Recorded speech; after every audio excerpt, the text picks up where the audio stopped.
Matrona o bading? Matrona. Ay, grabe. Bakit? Matrona po, ibig sabihin babae po. No, babaeng matanda. Siyempre gusto ko pong magkaroon ng anak din. Hindi na siya magkakaanak, matrona na siya. Matrona po ba yun pag walang anak? Oo. Okay po. Wala nang ano yun. Anong edad, ano bang edad ang sa tingin mo ang matrona? Ngayon ko lang po narinig yung matrona. Oh. Matrona, mga ano na yung lola, ganyan. Matrona? Oh. Okay, lola po ba yun? Oo. Po alam yun ang ganun. Oh, ano, sige ulitin ko. Matrona o bading? Babae. Ha? Babae po na. Hindi, matrona o bading ang choice lang. Ang choices. Matrona o bading? Matrona po. Matrona pa rin. Oh, so ano edad ng matrona? Siguro mga ano po. Pinakamatanda. 35. Grabe ka naman! Hindi pa matrona yun, no? Sabunuta kita dyan.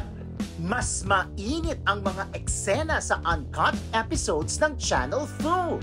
Subscribe na! Maganon!